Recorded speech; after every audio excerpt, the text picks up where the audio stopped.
हमारी बहू को कहाँ छुपाया तुमने? करीब 50 वर्ष की आयु की एक महिला, जिनके चेहरे पर सौम्यता किंतु चाल में संभ्रांत, परिवार की महिला जैसा सहज व स्वाभाविक गर्वीलापन और तन पर काफी भारी भरकम साड़ी व गहने थे। अरुण के केबिन में दाखिल होते ही सवाल किया तो वरुण के चेहरे पर परेशानी के गहरे चिन्ह उभर आए। वो तो सीता बाड़ी में होगी, उसने जैसे तैसे खुद को सहमित करके जवाब दिया। वरुण, झूठ मत बोलो, हमारी हवेली के पास वाली सुनैना चाची ने उसे आधे घंटे पहले तुम्हारे क्लिनिक में देखा था। उन्होंने अनन्या जैसी किसी और लड़की को देख लिया होगा। वैसे भी उन्होंने अनन्या की तस्वीरें देखी है, बाय फेस कभी नहीं देखा है, इसलिए उन्हें इस टाइप की कोई मिसअंडरस्टैंडिंग हो गई होगी। चलो हम मान लेते हैं कि सुनैना चाची को कोई गलतफहमी हो गई होगी, पर हमें ये बताओ कि वो मरीज कहाँ है जो हमारे आने से पहले इस कक्ष में तुमसे इलाज करा रहा था? वो तो आपके अंदर आने से पहले ही बाहर निकल गया था। तो फिर गेट पर बैठे कबूतर जैसी शक्ल वाले तुम्हारे सहायक सेवक राम ने किस मरीज के अंदर होने की बात कहकर हमें अंदर आने से रोका था? अरे माँ, आपको पता है ना कि वो एक नंबर का भुलक्कड़ है, फिर क्यों उसकी कही बात को इतना सीरियसली ले रही हैं? आप घर जाइए और मुझे अपना काम करने दीजिए। वरुण, तुम हमें बेवकूफ़ तो नहीं बना रहे? बाथरूम में कौन है? कोई नहीं। लेकिन वरुण के इस बार दिए गए जवाब को जरा सा भी महत्व न देकर उसकी माँ ने बाथरूम के पास जाकर उसका गेट खोल दिया। बेटा, तुम यहाँ इस तरह क्यों छुपी हो? बाथरूम के अंदर खड़ी अनन्या पर नजर पड़ी तो वरुण की माँ ने हैरान स्वर में उससे पूछा। मुझे छुपने के लिए कहा गया था, इसलिए छुपी थी, अनन्या ने बाथरूम से बाहर निकलते हुए जवाब दिया। वरुण, हमें तुमसे ये उम्मीद नहीं थी। शादी के इतने दिनों बाद पहली बार ये हमारे गांव आई है और तुम इसे घर लेकर आने की जगह हमसे छुपा रहे हो। क्या हम जान सकते हैं कि इसके पीछे तुम्हारा मकसद क्या था? अनन्या का जवाब सुनने के बाद उससे ध्यान हटाकर वरुण की ओर देखते हुए उसकी माँ ने नाराजगी भरे स्वर में कहा, बस इतना सा कि आप इन्हें इन कपड़ों में न देखें जो इसने इस समय पहन रखे हैं। हमें तो इसके कपड़ों में कोई भी ऐसी खोट नजर नहीं आ रही है जिसकी वजह से तुम्हें इसे हमसे छुपाने की जरूरत पड़ गई। पर तुम कह रहे हो तो हम मान लेते हैं कि तुमने इसे सिर्फ इसी वजह से छुपाया होगा क्योंकि हमारे पास तुमसे बेमतलब की बहस करने के लिए समय नहीं है। हमारी बहू शादी के पूरे 1.5 साल बाद हमारे गांव आई है, इसलिए हम इसे जल्दी से अपनी हवेली ले जा करके इसका असली गृह प्रवेश कराना चाहते हैं। आओ बेटा। अरे माँ, ये कह रही थी कि इसे आज ही सीताबाड़ी वापस लौटना है। वरुण ने अपनी माँ को अनन्या को साथ ले जाने से रोकने का प्रयास किया। ना ये आज उस जंगली इलाके में वापस जाएगी और ना कभी। यह आज से हमारे साथ यहीं रहेगी। चलो बेटा, कहकर वरुण की माँ अनन्या को साथ लेकर बाहर निकल गई। यार, तुम बाथरूम में सिर्फ 5 मिनट भी शांत नहीं खड़ी रह सकती थी क्या? रात में खाना खाने के बाद वरुण अनन्या के साथ अपने बेडरूम में आया तो उसने सबसे पहले अनन्या से यही सवाल किया। कोशिश तो कर रही थी मैं, बट बाय मिस्टेक मेरा पैर बाथरूम की बाल्टी से टकरा गया, तो मैं क्या कर सकती थी? बाय द वे, तुम मेरे यहाँ आने की बात माँ से क्यों छुपाना चाह रहे थे? वरुण के सवाल का जवाब देने के साथ ही अनन्या ने उसे एक सवाल भी कर लिया। उस प्रॉब्लम के क्रिएट होने के डर से जो क्रिएट हो चुकी है, साफ साफ बताओ ना कि तुम किस प्रॉब्लम की बात कर रहे हो? यही कि तुम्हें देख लेने के बाद माँ तुम्हें घर ले आई है और अब यहाँ से वापस नहीं जाने देने की जिद पकड़ चुकी हैं। हाँ, बट इसमें प्रॉब्लम जैसी कौन सी बात है? इस हवेली की बहू हूँ तो कभी ना कभी तो यहाँ आकर ही रहना पड़ेगा ना। कोई लड़की आखिर कितने दिनों तक अपने किसी मिशन में व्यस्त होने का बहाना बना बनाकर अपने सास ससुर की सेवा करने की ड्यूटी से बच सकती है? बाय द वे, तुम्हारी जानकारी के लिए मैं बता देती हूँ कि आज माँ मुझे तुम्हारे क्लिनिक के बाथरूम में नहीं भी देखती तब भी वह मुझे 4-6 दिनों में कहीं से भी खोज कर ला ही लेती, क्योंकि वह मुझे लेकर आने का पक्का मन पहले ही बना चुकी थी और वह अपनी इस इच्छा को पूरी करने के लिए मुझे खोजती हुई सीताबाड़ी चली जाती। तो तुम्हारा वो बहुत बड़ा झूठ भी पकड़ा जाता कि मैं अपने डैड की एक अधूरी इच्छा पूरी करने के लिए उनके पैतृक गांव सीताबाड़ी में रहकर उस गांव और उसके आसपास के लोगों के लिए प्राथमिक उपचार की सुविधा उपलब्ध कराने के लंबे मिशन पर हूँ। और मैं अपना मिशन पूरा होने तक यहाँ 1-2 दिन के लिए भी नहीं आ सकती। तुमने उनसे ये तो नहीं कहा ना कि तुम सीताबाड़ी में नहीं थी? नहीं, बट फिर भी वे कल शाम तक जान जाएंगी कि मैं तुम्हारे यहाँ के बाद से सीताबाड़ी में नहीं थी, क्योंकि उन्होंने बाबूजी से कल सीताबाड़ी जाकर मेरा सामान लाने के लिए कह दिया था। कल बाबूजी सीताबाड़ी जाएंगे और उन्हें उस गांव में मेरे कभी नहीं आने की बात पता चलेगी, तो तुम्हारा ये झूठ खुद ब खुद पकड़ा जाएगा। यानी अब मेरे पास माँ बाबूजी को हम दोनों के रिश्ते की सच्चाई बताने के अलावा कोई और विकल्प नहीं बचा। एक विकल्प है, यदि हम दोनों अपनी डिवोर्स पिटीशन वापस ले लेते हैं और लोगों की नज़रों में हस्बैंड वाइफ बने रहकर साथ ज़िंदगी बिताते हैं, तो तुम्हें कभी भी माँ बाबूजी को हम दोनों के रिश्ते की सच्चाई बताकर उन्हें एक बड़ा शौक नहीं देना पड़ेगा। बट इसमें एक मेजर प्रॉब्लम है कि तुम्हें मुझसे छुटकारा पाकर किसी दूसरी लड़की को अपनी लाइफ पार्टनर बनाने और नॉर्मल मैरिड लाइफ एंजॉय करने का चांस कभी नहीं मिल पाएगा। इसलिए एक बार मन पक्का करके उन्हें रियलिटी बता ही दो। हाँ, मैं कल ही उन्हें उन दोनों के रिलेशनशिप की रियलिटी बता दूंगा, पर इस वजह से नहीं कि मुझे तुमसे छुटकारा पाकर किसी और के साथ शादी करके अपनी फिजिकल नीड पूरी करनी है, बल्कि इसलिए कि मैं तुम पर उम्र भर अपनी पत्नी होने का टैग लगाए रखकर तुम्हारे और तुम्हारे ड्रीम बॉय के मिलन के बीच बाधा नहीं बनना चाहता। मिलन में वरुण, तुम्हें मुझे नहीं अपनाना है तो मत अपनाओ, बट प्लीज़ हम दोनों के रिश्ते टूटने का ब्लेम मुझ पर मत लगाओ। मेरा ना ऐसा कोई ड्रीम है और ना मेरे दिल में किसी ड्रीम बॉय से मिलने की कोई आरजू है। वो तो मैंने तुमसे सिर्फ इसलिए कहा था क्योंकि तुम मेरी बीमारी की वजह से अपना पैसेंस खो चुके थे और मुझ पर झूठ बोलने का एलिगेशन लगाकर मुझसे रिश्ता तोड़ने का मन बना चुके थे। यार, मैंने तुम्हारी उस काल्पनिक बीमारी की वजह से तुमसे रिश्ता तोड़ने का मन नहीं बनाया था, बल्कि तुम्हारे उस बीमारी वाले झूठ के सामने आ जाने की वजह से तुमसे रिश्ता तोड़ने का डिसीजन लिया था, जिसे आज तुम फिर से रिपीट कर रही हो।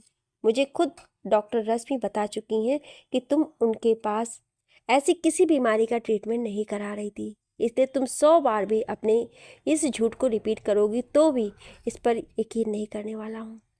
आई कांट बिलीव इट कि मेरे डैड के सबसे क्लोज फ्रेंड की वाइफ ने बेवजह इतना बड़ा झूठ बोला होगा, जिससे मेरा घर टूटने की कगार तक पहुंच चुका है।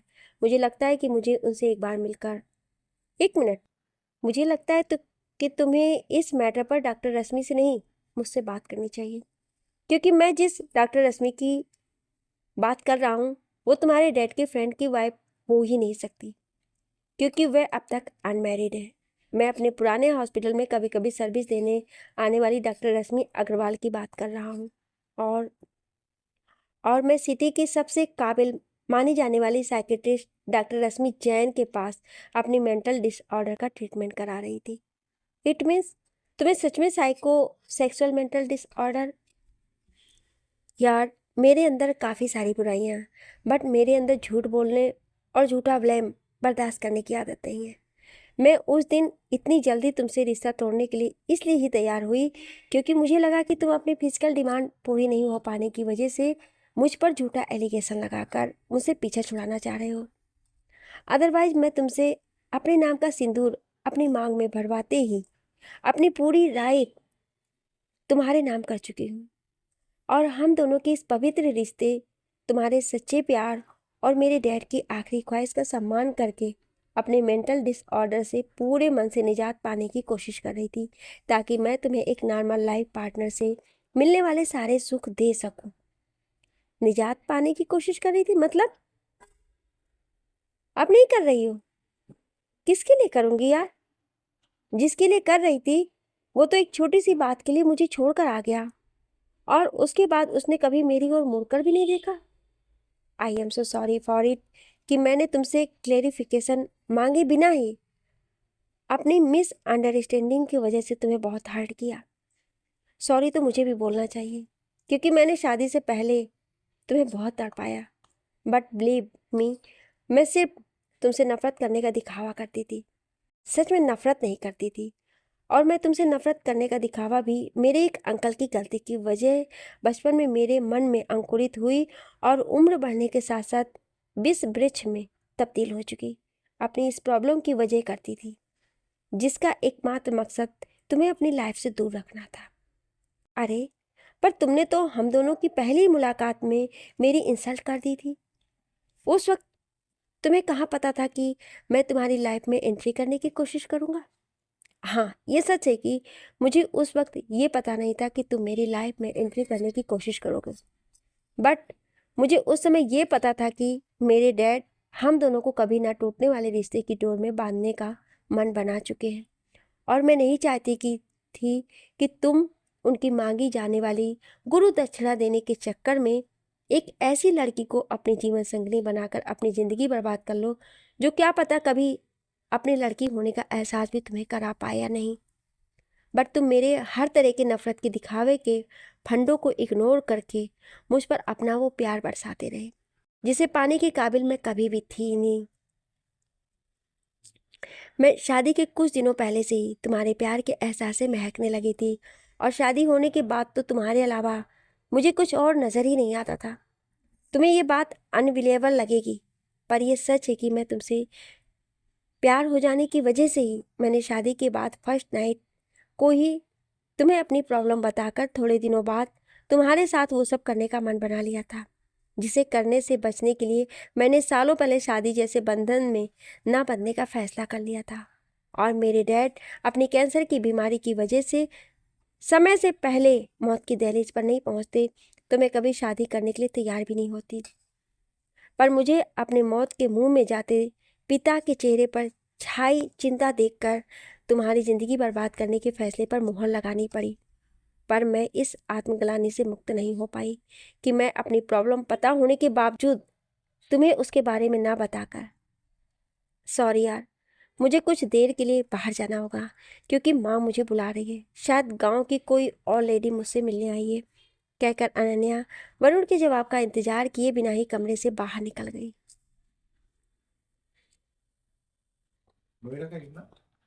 परेशान हो गई ना गांव की महिलाओं से मिलते मिलते। अनन्या जब बेडरूम में वापस आई तो वरुण ने उसे पूछा, अरे नहीं यार, मैं जरा से भी परेशान नहीं हुई, बल्कि मुझे तो ये अच्छा लग रहा है कि इतनी सारी लेडीज़ मुझे देखने और मुझसे मिलने आकर मुझे इतनी इम्पोर्टेंस ही दे रही हैं। बट मुझे ये सोच सोच कर घबराहट भी हो रही है कि उन्हें जब ये पता चलेगा कि ये लोग जिसकी जीवन संगनी समझकर मुझसे मिलने के लिए इतना इंटरेस्ट शो कर रहे हैं, मैं उसके साथ डिवोर्स के लिए पिटीशन फाइल कर चुकी हूँ, तो पता ये लोग मेरे बारे में क्या सोचेंगे। और ये सोच सोच कर तो मेरा सर दर्द से फटा जा रहा है कि माँ बाबूजी को ये पता चलेगा कि उन्होंने जिस लड़की के घर में कदम रखते ही घर की तिजोरियों की चाबियाँ सौंप दी हो। डोंट वरी, किसी को कुछ नहीं पता चलेगा। मैं शुक्ला अंकल से कहकर कल ही हम दोनों की डिवोर्स पिटीशन विड्रॉ करा लूँगा। वरुण ने अनन्या की बात बीच में काटकर उसे तसल्ली देने की कोशिश की। अरे बट अब बट वट को गोली मारो और इस बिस्तर पर आराम से सो जाओ। मैं अपने लिए नीचे दूसरा बिस्तर डालकर सो जाऊंगा। तुम्हें नीचे दूसरा बिस्तर डालकर सोने की ज़रूरत नहीं है, क्योंकि मुझे तुम्हारे साथ एक ही बिस्तर पर सोने पर कोई ऑब्जेक्शन नहीं है। बट तुम्हें इस बात का ध्यान रखना होगा कि सॉरी, ये मुझसे नहीं हो पाएगा, क्योंकि मुझे नींद में कुछ याद नहीं रहता है, और जो भी मेरे साथ होता है उसे अपनी ड्रीम गर्ल समझकर अपनी बाहों में जकड़ लेता हूँ। शादी से पहले मैं एक बार अपने एक दोस्त के साथ ऐसा करके अपना मजाक उड़वा चुका हूँ, जिसके बाद से मैंने किसी के साथ बेड शेयर करना ही बंद कर दिया, ताकि दोबारा मेरा ऐसा मजाक ना उड़े। यार, अभी की कंडीशन में तुमने नींद में अपने फ्रेंड के साथ की गई हरकत मेरे साथ रिपीट कर दी तो मेरे मुंह से चीख निकलना तय है। और ऐसा हुआ तो घर के बाकी मेंबर्स मेरे साथ कुछ बुरा हुआ सोचकर बेवजह परेशान हो जाएंगे। इसलिए मेरे इस मेंटल डिसऑर्डर से छुटकारा पाते तक हम दोनों का अलग अलग सोना ही सही रहेगा। बट नीचे बिस्तर डालकर तुम नहीं बल्कि मैं सोऊंगी। बताओ दूसरा बिस्तर कहाँ है? बाबा आदम के ज़माने की उस भीमकाय लकड़ी की अलमारी में है। वरुण, पूर्वजों की निशानी का इस तरह मजाक उड़ाना बुरी बात है। तुम्हें इसके लिए इस घर की नई मालकिन को सॉरी बोलना होगा। Sorry madam. मैडम नहीं, हमें छोटी मालकिन कहा करो। माँ ने इस घर की कामवाली बाई के हमें मैडम बोलने पर उससे यही कहा था। Okay, but what do you mean to? हमें छोटी मालकिन कहा करो। तुम्हारे साथ साथ किसी और को भी छोटी मालकिन बोलना है क्या? हमारे अलावा किसी और को छोटी मालकिन कहा तो हम बड़ी मालकिन से तुम्हारे कंप्लेंट करके तुम्हें किसी से भी कुछ कहने सुनने के काबिल नहीं रहने देंगे। Do you understand? समझ गया। क्या? छोटी मालकिन ने इस घर में कदम रखते ही बड़ी मालकिन को कॉपी करना शुरू कर दिया।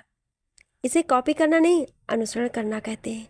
ओके ओके, अब अपनी ज्ञान बांटने की पाठशाला बंद करो और जल्दी से अलमारी खोलकर बिस्तर निकालो। मुझे नींद आ रही है। नींद आ रही है तो सो क्यों नहीं रहे हो? तुम्हारा बिस्तर तो लगा हुआ है। हाँ, बट मुझे ये कुछ ठीक नहीं लग रहा है कि इस घर की छोटी मालकिन ज़मीन पर सोए और मेरे जैसा नाचीज बंदा अंग्रेज के ज़माने के सॉरी पूर्वजों के ज़माने की इस भारी भरकम पलंग नहीं, दीवान है वो। हाँ, ये जो भी है इस पर ठाठ से सोए। ठीक, तो मुझे हमें थैंक्स। हम ये कह रहे थे कि नीचे सोना हमारी मजबूरी है क्योंकि तुम सुबह जल्दी उठोगे नहीं और हमें सुबह इस कमरे से बाहर निकलने से पहले नीचे वाला बिस्तर हर हाल में हटाना है क्योंकि हमारे बाहर निकलने के बाद माँ इस कमरे में आ सकती हैं और उन्होंने no need to complete explanation because I understood. Good night. Good night कहकर अनन्या चेहरे पर मधुर मुस्कान लिए कमरे में मौजूद लंबी चौड़ी लकड़ी की अलमारी की ओर बढ़ गई। Good morning. अनन्या अपने गीले बाल वरुण के गाल को छुआकर उसके कान के पास कहा तो वरुण हड़बड़ाकर जाग गया। अरे, आप हमें पहली बार देख रहे हैं क्या, जो इस तरह से आंखें फाड़ फाड़ कर देख रहे हैं? अच्छा, हमने माँ की साड़ी पहनी है इसलिए आप हमें देखकर इस तरह हैरान हो रहे हैं। अरे नहीं यार, मैं नींद खुलते ही ये सोचकर हैरान परेशान हो रहा हूँ कि रात में तुम मेरी बाहों में आई थी और फिर खुद को छुड़ाकर भाग गई थी। वो सपना था या हकीकत? ये सोचकर अपना टाइम वेस्ट करने की जगह हमसे पूछ लीजिए ना, क्योंकि हम आसानी से बता सकते हैं कि क्या सच है। तो बताओ ना, जो कुछ हुआ वो हकीकत है। इट मीन्स तुम रात में? हाँ, हमने रात में एक बार कोशिश की थी कि हम अपने मन डर पर काबू पाकर नॉर्मल मैरिड लाइफ जीना स्टार्ट कर दें, बट हम ऐसा नहीं कर पाए। डोंट वरी, तुम इसके लिए जितना चाहे उतना टाइम ले सकती हो। थैंक्स, बट हम काफ़ी टाइम लेने के बाद भी तुम्हें परेशान होने की ज़रूरत नहीं है क्योंकि मैं तुम्हारी बॉडी से नहीं बल्कि तुम्हारी पर्सनालिटी से प्यार करता हूँ। सुनकर बहुत खुशी हुई, बट हमें कैसे भी करके अपनी इस प्रॉब्लम से छुटकारा पाना ही पड़ेगा क्योंकि इसके बाद ही तो इस हवेली के अगले बारिश के आने की राह खुलेगी। माँ ने तुमसे ऐसा कुछ कहा क्या? उन्होंने अपने मुंह से तो नहीं कहा, बट कल गांव की जो महिलाएं हमसे मिलने आई थी उनमें से एक ने कहा कि हमने उन्हें अपना मुंह दिखाने के लिए जितना इंतज़ार कराया उतना पोते या पोती का मुंह दिखाने के लिए मत कराना। तो माँ ने जवाब में ये कहकर कि हमारी बहू समझदार है इसलिए उसे अपनी ख्वाहिश बताने की ज़रूरत नहीं है, हमें सीधे बिना कुछ कहे ही ये समझा दिया कि उन्हें भी अपने पोते पोती का बेसब्री से इंतज़ार है। यार, गांव के लोगों के साथ ये बड़ी प्रॉब्लम है कि शादी होते ही बेटे बहू पर बच्चा पैदा करने के लिए प्रेशर डालना शुरू कर देते हैं और लोगों के साथ कोई क्या करता है और वो सही है या गलत है यह हमें नहीं पता, बट माँ की हमसे की जा रही एक्सपेक्टेशन गलत नहीं है बिकॉज हमारी शादी को पूरे 1.5 साल हो चुके हैं। आपको शायद ये याद नहीं है कि हम लोग एज द हस्बैंड वाइफ साथ रहते हुए करीब 3 माह बिता चुके हैं और अलग अलग रहते हुए करीब 15 माह बिता चुके हैं, इसलिए आप ऐसी बात कर रहे हैं। यार, मुझे अच्छी तरह से याद है कि हमारी शादी को करीब 1.5 साल हो चुके हैं, पर मुझे लगता है कि कब बच्चा पैदा करना है ये डिसाइड करने का हक सिर्फ पति पत्नी को है और किसी को नहीं। नो मिस्टर वरुण, ये डिसाइड करने का हक सिर्फ पति पत्नी को नहीं है बल्कि उन तमाम लोगों को भी है जिनके ट्रू इमोशंस पति पत्नी दोनों से या दोनों में से किसी एक के साथ जुड़े हैं, क्योंकि हम खुद को कितना भी मॉडर्न समझें, बट हम इस सच्चाई से इनकार नहीं कर सकते कि हमारे पैदा होने से मरने तक हम पर हमारे चाहने वालों के हजारों एहसान होते हैं। I am right? शायद तुम सही कह रही हो, शायद नहीं, हम यकीनन सही कह रहे हैं। अच्छा, अब हम आपके लिए चाय नाश्ते का इंतजाम करके आते हैं, तब तक आप फ्रेश हो जाइए, कहकर अनन्या वरुण को जवाब का मौका दिए बिना ही कमरे से बाहर निकल गई। Bye, have a nice day. Breakfast करके वरुण अपना बैग लेकर क्लिनिक जाने के लिए घर से बाहर निकला तो उसके पीछे पीछे गेट तक आई अनन्या ने मुख्य द्वार के पास रुककर हाथ हिलाते हुए कहा, यार यहीं से बाय मत कहो, मेरे पीछे पीछे मेरी कार तक आओ, मुझे तुमसे कुछ ज़रूरी बात करनी है। सॉरी यार, हम आज आपको इससे ज़्यादा टाइम नहीं दे पाएंगे क्योंकि हमें घर में ढेर सारे काम करने हैं, सो प्लीज़ हमें माफ़ कर दो। अनन्या, इतना भाव मत खाओ यार, अदरवाइज तुम कभी किसी प्रॉब्लम में फंस जाओगी तो मैं भी तुम्हें कोऑपरेट नहीं करूँगा।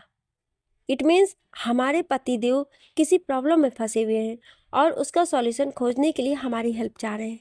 ऐसा है तो हम आपके साथ आपकी कार तक चलना तो बहुत छोटी बात है, आपके साथ इमराज के घर तक भी चले जाएंगे, चलिए। थैंक्स। हाँ, अब बताइए कि हम आपकी क्या हेल्प कर सकते हैं। तुम्हें ज़्यादा कुछ नहीं करना है, बस कैसे भी करके बाबूजी को सीताबाड़ी जाने से रोक देना। अरे, वो हमारा सामान लाने सीताबाड़ी जाना चाहते हैं तो उन्हें जाने दीजिए ना, इसी बहाने हमारा सामान भी आ जाएगा।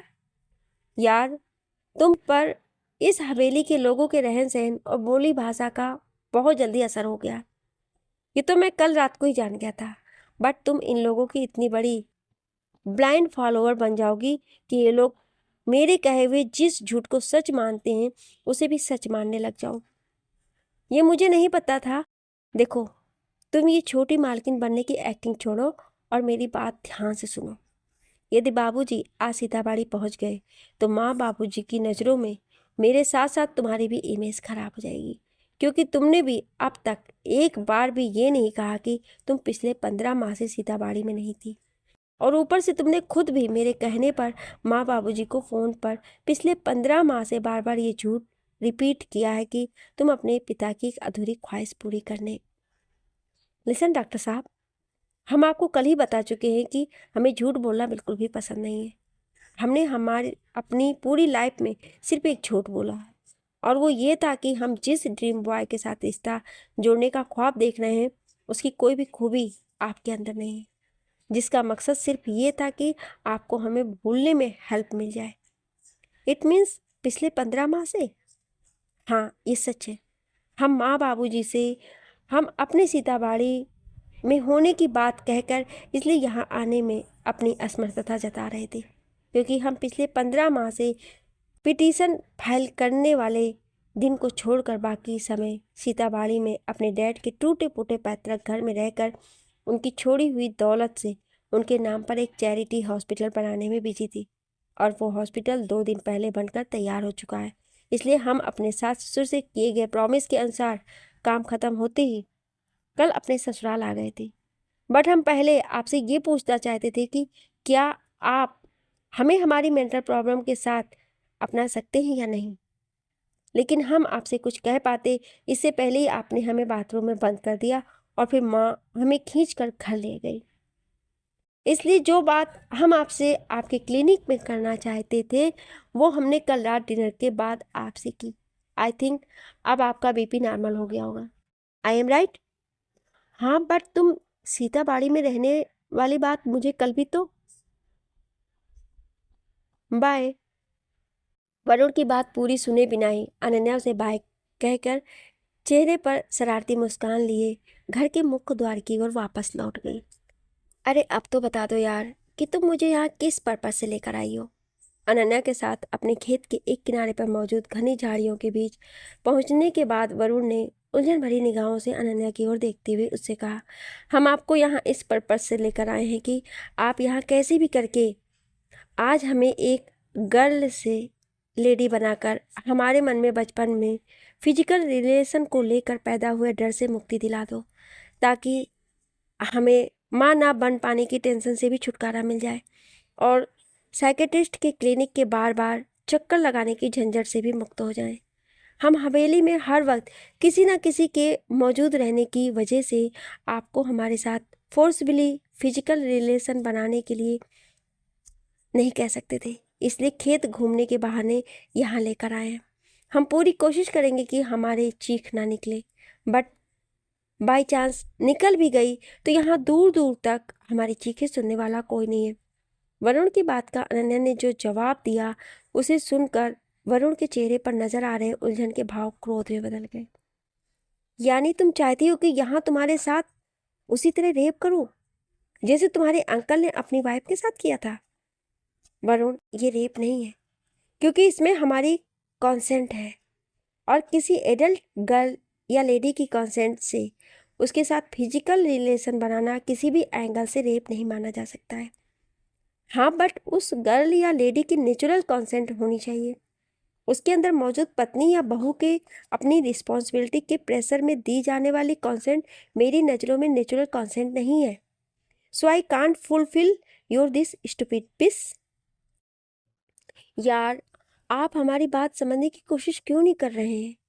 आप हमारी इस डिमांड को इस वे में क्यों नहीं ले रहे हैं कि कोई पेशेंट चाहता है कि डॉक्टर उसकी बॉडी में पैदा हुए किसी ट्यूमर से निजात दिलाने के लिए उसका ऑपरेशन करे, बट वो ऑपरेशन से डरता है तो एक प्रोफेशनल डॉक्टर को उसकी चीख पुकार को नज़रअंदाज करके फोर्सफुली उसका ऑपरेशन कर देना चाहिए। आप खुद एक प्रोफेशनल डॉक्टर हैं, इसलिए आप अपने सामने खड़े इस पेशेंट की बीमारी का ट्रीटमेंट करने से मना नहीं कर सकते। तुम बेमतलब अपनी एनर्जी वेस्ट कर रही हो।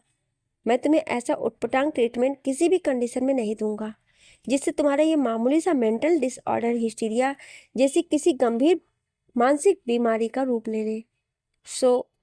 यार, आप बेवजह ही इतना डर रहे हैं।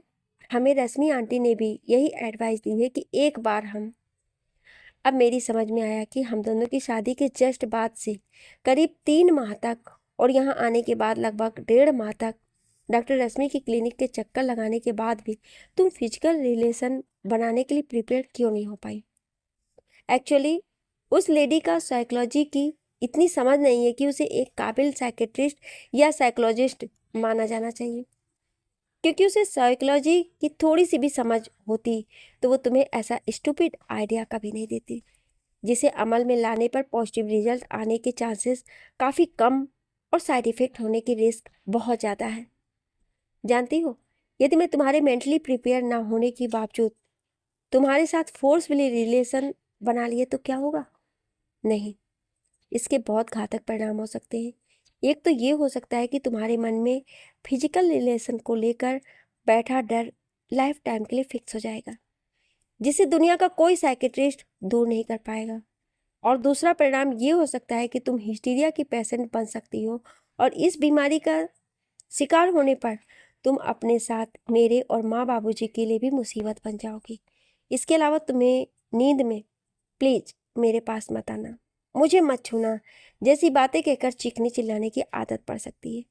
इनमें से कोई एक भी प्रॉब्लम क्रिएट हुई तो समझ गए, बट इसके साथ हम ये भी समझ गए कि आपने ऑफिशियली साइकोलॉजी की स्टडी भले ही नहीं की है, पर आपको साइकोलॉजी का अच्छा खासा नॉलेज है। इसलिए हमने डिसाइड किया है कि अब हम अपनी इस प्रॉब्लम का ट्रीटमेंट आप ही से करवाएंगे। डोंट वरी, हम आपको सफिशिएंट फ़ी भी पे करेंगे। आप हमारा ट्रीटमेंट करेंगे ना? श्योर, बट तुम्हें थोड़ा धैर्य रखना होगा, क्योंकि तुम्हारी प्रॉब्लम सुनने से लगता है कि तुम्हारा मन हद से ज़्यादा सेंसिटिव है, इसलिए तुम्हारी प्रॉब्लम का सॉल्यूशन बहुत केयरफुली निकालना पड़ेगा। आपको ऐसा क्यों लगता है कि हमारा हद से ज़्यादा सेंसिटिव है?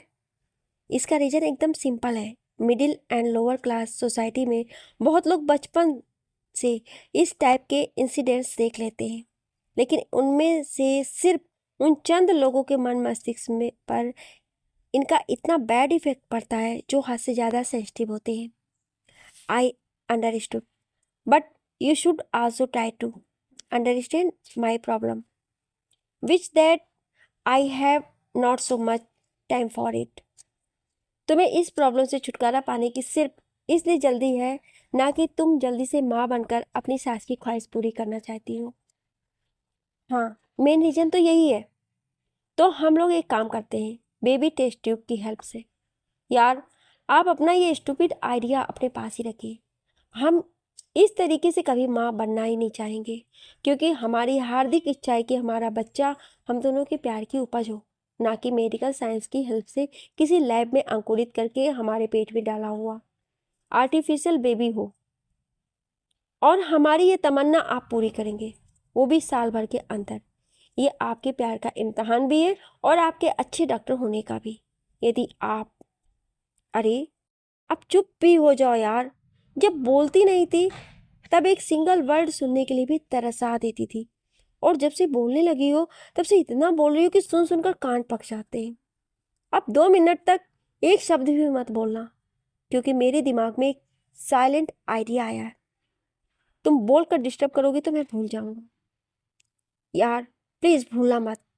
ओके, मैं एक काम करता हूँ, इस पास वाले नाले के किनारे से उस पौधे की पत्तियां लाकर तुम्हें खिला देता हूँ, जिन्हें खा लेने पर कोई भी इंसान इतना उत्तेजित हो जाता है कि अपने होशो हवास खोकर अपने अपोजिट जेंडर के पार्टनर के साथ खुद ही, समझ गई ना?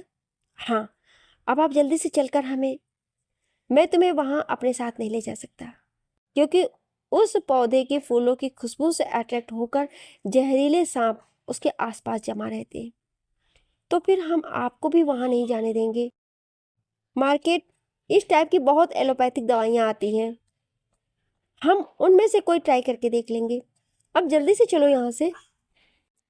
किसी भी एलोपैथिक दवाई से तुम्हारी प्रॉब्लम सॉल्व नहीं हो पाएगी, क्योंकि ऑलरेडी डॉक्टर रश्मि तुम्हें बताए बिना इस टाइप की काफ़ी दवाइयाँ खिला चुकी हैं, और मैंने उन दवाइयों को पहचान लेने के बावजूद तुम्हें खाने से इसलिए नहीं रोका कि हो सकता है उन्हें खाकर तुम अपनी प्रॉब्लम से छुटकारा पा लो, बट ऐसा कुछ नहीं हुआ। इसलिए मुझे लगता है कि तुम्हारी प्रॉब्लम का सॉल्यूशन उसी पौधे की जादुई पत्तियों से ही निकल सकता है। तुम मेरी चिंता छोड़ो और मुझे उसकी पत्तियां लाने दो, क्योंकि मुझे जहरीले सांपों से अपने आप को बचाना आता है। ओके, अब मैं जा रहा हूँ, तुम मेरे पीछे मत आना, तुम्हें मेरी कसम। वरुण प्लीज़ रुक जाइए। हम इस टाइप की कोई पत्ती खाए बिना भी, जब अनन्या को लगा कि वरुण पर उसकी बात का कोई असर नहीं होने वाला है, तो वो उसे रोकने की कोशिश करना छोड़कर ऊपर आकाश की ओर देखकर ईश्वर से वरुण की रक्षा करने की प्रार्थना करने लग गई। क्या हुआ? करीब 5 मिनट बाद वरुण दौड़कर अनन्या के पास वापस आया तो अनन्या घबराकर उससे सवाल की, पत्तियां तोड़ते समय पौधे की डाली पर लिपटे एक जहरीले सांप ने मेरे हाथ की उंगली को काट लिया। वरुण ने अनन्या को अपने दाहिने हाथ की तर्जनी के दोनों तरफ किसी नुकीली चीज के घुस जाने से बने निशान दिखाते हुए कहा, ओ गॉड, ये क्या हो गया? मैंने तुम्हें इसी डर से मना किया था, अब मैं क्या करूं? डोंट वरी, मुझे कुछ नहीं होगा, क्योंकि मैं उस नाली के किनारे मौजूद एक ऐसी जड़ उखाड़ कर खा चुका हूँ जिसके खाने के 5 मिनट बाद किसी भी जहरीले सांप के जहर का असर पूरी तरह से खत्म हो जाता है। बस तुम्हें 5 मिनट तक मुझे अपनी सांसें देकर जिंदा रखना है, क्योंकि जहर के असर से मुझे अभी सांस लेने में दिक्कत हो रही है। तुम चिंता मत करो, मैं तुम्हें सिर्फ 5 मिनट नहीं बल्कि ज़रूरत पड़ी तो उम्र भर अपनी सांसें देकर जिंदा रख लूंगी। तुम अब जल्दी से जमीन पर लेट जाओ। ओके, कहकर वरुण मुलायम हरी घास की ढकी जमीन पर लेट गया, जिसके बाद अनन्या अपने घुटनों और कोहनियों को जमीन पर टिकाकर वरुण के ऊपर झुक गई और अपने मुंह से वरुण को सांस लेने में मदद करने लगी। Varun, are you okay? करीब 5 मिनट तक अपना काम पूरी शिद्दत से करने के बाद अनन्या ने अपना चेहरा ऊपर उठाकर वरुण के चेहरे का मुआयना करते हुए चिंतित स्वर में पूछा, नहीं यार, मुझे नहीं लगता कि मैं बच पाऊंगा। अब तुम भी मेरे बचने की उम्मीद छोड़कर मुझे अपनी बाहों में ले लो, और इस दुनिया से जाने से पहले मेरा तुम्हारी बाहों में कुछ पल गुजारने का बरसों पुराना ख्वाब पूरा कर दो। वरुण, मैं तुम्हारा ये ख्वाब जरूर पूरा करूंगी, पर तुम्हें मौत के मुंह से खींच कर लाने के बाद मुझे लगता है कि तुम पर अभी जड़ी का असर ठीक से नहीं हुआ है, इसलिए मैं थोड़ी देर और, प्लीज़ ऐसा मत करना, अदरवाइज मैं पक्का मर जाऊंगा। क्यों? मेरी सांस देने से सांस लेने ज़्यादा प्रॉब्लम हो रही है? हाँ यार, तुम्हारे कोमल फूलों की पंखुड़ियाँ जैसी नाजुक होठों की चुअन और तुम्हारे मादक बदन की महक अब मुझसे बर्दाश्त नहीं हो रही है, इसलिए या तो तुम पूरी तरह से मुझ में समा जाओ या फिर मुझसे दूर हो जाओ। मैं पूरी तरह से तुम्हें समझ आऊंगी, बट प्लीज़ जहर का असर पूरी तरह से ख़त्म होने तक मुझे अपनी सांसें तुम्हें देने दो। अरे, पर जिस जहर का असर मेरी बॉडी में फैला है, इससे और ज़्यादा बढ़ जाएगा। एक्चुअली मुझे नाले के पास किसी जहरीले सांप ने नहीं काटा था, इसलिए किसी सांप के जहर असर से मेरे मरने का तो सवाल ही नहीं पैदा होता है। मैं तो इस नागिन के जहर से मरने की आशंका जाहिर कर रहा हूँ, जो मेरी उंगली पर कांटे चुभा कर बनाए गए निशानों को सांप के काटने का निशान समझकर पिछले 8 मिनट में से 5 मिनट तक मेरे मुंह में अपना जहर उगलती रही। अभी तक इस नागिन ने अपना जहर नहीं, सिर्फ अपनी जहरीली पुकार तुम्हारे मुंह में उगली है, लेकिन अब ये सचमुच अपना जहर तुम्हारे मुंह में उगल कर तुमसे तुम्हारी उस शरारत का हिसाब बराबर करेगी, जिसकी वजह से इसकी जान हलकता कर गई थी। कहकर अनन्या ने वरुण से लिपटकर अपने होठ उसके होठों से टिका दिए। यार, आज हमारे बीच जो कुछ हुआ, प्लीज उसके बारे में किसी को भी मत बताना। खेत के किनारे कच्चे रास्ते पर खड़ी कार में वरुण की ड्राइविंग सीट संभालते ही पहले से बगल वाली सीट पर बैठी अनन्या ने तिरछी निगाहों से उसकी ओर देखते हुए रिक्वेस्ट की। एक सब शर्त पर यह बात सीक्रेट रख सकता हूँ। वरुण ने कार आगे बढ़ाते हुए उसकी बात के जवाब में कहा। बोलिए, हमें क्या करना होगा? ओह, यानी मैडम अपने पति को मौत के मुंह जाते देखकर सिर्फ कुछ देर के लिए अपना छोटी मालकिन वाला किरदार भूली थी। फिजूल की बातें छोड़कर काम की बातें कीजिए। ओके, तुम चाहती हो कि मैं ये बात पूरी तरह से सीक्रेट रखूं, तो तुम्हें आज रात को फिर से मेरे ऊपर अपना चेहरा उगलना होगा। हमें ब्लैकमेल कर रहे हो? नहीं, तुम्हारा ट्रीटमेंट करने की फी की डिमांड कर रहा हूँ। फिर ठीक है, यानी आज रात हम अपना जहर भी उगलेंगे और काटेंगे भी, वो ऐसा कि जिंदगी भर उसके निशान नहीं मिट पाएंगे। यानी मैंने इस नागिन के जहरीले दांतों के ऊपर से कवर हटाकर बहुत बड़ी गलती कर दी। हाँ, अब उम्र भर आपको इस गलती की कीमत चुकानी पड़ेगी। ओके, बट मेरी तरफ देखकर एक बार ये तो बता दो कि मुझे क्या कीमत चुकानी होगी। जवाब में अनन्या ने अपनी हथेलियों से ढककर अपना चेहरा छुपा लिया और ये देखकर वरुण के चेहरे पर मधुर मुस्कान आ गई। ये कहानी आपको कैसी लगी कमेंट करके ज़रूर बताइएगा, और ऐसी ही कहानियाँ सुनने के लिए हमारे चैनल को सब्सक्राइब जरूर करें। Thank you.